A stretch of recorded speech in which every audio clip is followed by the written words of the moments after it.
well, with Walter's book. Right. I read that. I read that many times. Before I knew what I wanted to do, I knew what I didn't want to do, and that was a biopic. That could be conventional cradle to grave structure, where you kind of land on all the greatest hits of character along the way. It's a structure that's familiar to audiences, and I didn't think I'd be able to shake it. I didn't think I'd be that good at it. What happened was I like claustrophobic spaces. I like compressed periods of time where there's a ticking clock. I like things that are behind the scenes, in this case, literally behind the scenes. So I wondered if I could take all of the work that Walter had done, and if there was a way to dramatize the points of friction, choose some of the points of friction in Steve's life, and dramatize them in this way, with just three scenes, three real-time scenes. Real-time, of course, is when 30 minutes for you in the audience is the same as 30 minutes for a character on screen. I didn't think that there was a chance that the studio would let me do that, but they did. So Danny, over to you, directing it and making that structure work, which you really did, and giving it a dynamic, a real dynamic force. Your work with the actors. If you could just kind of talk about that, open it up. Yeah, no, we wanted to make the three sections as different as possible. That was the idea, and we sort of emphasised everything to do with that. So we did this weird thing where we rehearse. Only the first bit, and then we sort of run it through. We sort of have little run-throughs where the actors could see the other actors, and then we'd film that bit, and then we stopped, which is the weird bit. But the accountants can't understand about why you would stop once you've entered the tunnel of filming. And we did stop, and then we'd rehearse the second part. And of course, when these kind of actors, they are, once they've done one thing, like Act 1, they don't want to repeat that. They want to find a different energy, a different thing for Act 2, which is wonderful to service the cause of trying to make each of the acts separately. And likewise, then we stopped Act 2 and rehearsed Part 3 and then shot that. And we tried to choose places in San Francisco that were the three theatres that were very different, and the music was different in each part, so we were emphasising the difference the whole time. And so maybe I'll open it up to the actors to talk about this question of finding the energy. It looks like it was really an exciting process for you guys to make this movie. You always make me go first. Guys. It was so exciting. I mean, I have to be honest, it was terrifying. And I do remember all of us walking into the room on day one of rehearsal just for a simple read-through, when you're trying out your accent and hoping to God that everyone else isn't looking at you and thinking, oh, she's shit. And I remember Michael and I sort of greeting each other, and there was a hug that I almost remember as being a little bit like sort of collapsing on one another, like. Like you can let go of me now. Stop looking at me. Yeah, very much. Okay, we're going to get. Not even a case of we're in this together. It was just a case of let's just get through this. Okay, let's just get through this. But it was amazing, and what Danny did for all of us that I think made a huge difference and was key to the process was he pulled everybody into the rehearsal room. So it wasn't just a case of who was available and what scenes we happened to be doing.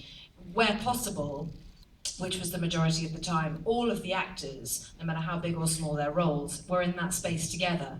And what that did was there was no pecking order. Okay, Michael did have more to do than all of us in terms of actual lines to learn, but everybody, we were very much given these parts to play. They were ours, they became ours, and Danny gave us permission to play them the way that we wanted to, and to make all the mistakes that we needed to make and get really out of the way before we walked onto the set. Because when we walked onto the set, we had to be that well-oiled machine. We had to be ready to go. We had to have Sorkinese in our back pockets, and to really be, be ahead of ourselves. I mean, Michael and I would try things in rehearsal And we would know straight away that it wasn't really going to work, but we'd soldier on for the 12 or 13 pages and then look at each other and go, yeah, that was absolute shit, we'll never do that on set. And so it was very necessary to have that process, really. In particular for creating the energy that was required to keep up with the pace and what Aaron had written and really had handed to us, because the rhythm and the cadence, which Michael always talks about so eloquently, and I'm going to hand this over to you in a second. The rhythm is absolutely built in. It's written in. When there's a period mark, it's there. When there's a pause, you pause, and not for too long. You know. So yeah, over to you, Fassby. I mean, I think it was exciting. You didn't always. My favorite moment at the very first table read, you know, each of them actually at least one point in the movie has kind of a long list of things to say, and Michael, in one of his speeches where he's saying that the 300 megahertz processor is twice the speed of a 200 Intel, this and that. Just like he's saying it, he just glanced up at me, he just looked at that, and on a break, I went over to Jeff and I said, listen, Michael's a really big Irish guy, and I think he's going to beat me up. And Jeff, who'd been doing this for 3 years already with the newsroom, just stared at me and said, I'm a really big Irish guy.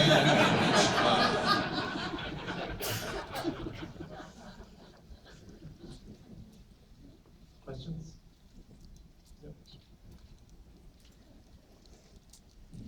Good morning, your movie was amazing, thank you so much. My question's for Michael Fassbender.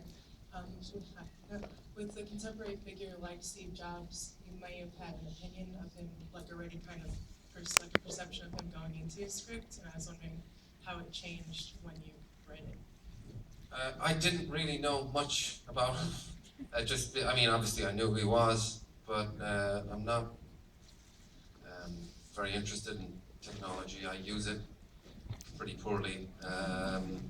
So everything was new to me, to be honest. I suppose the thing that really stuck with me was meeting people that knew him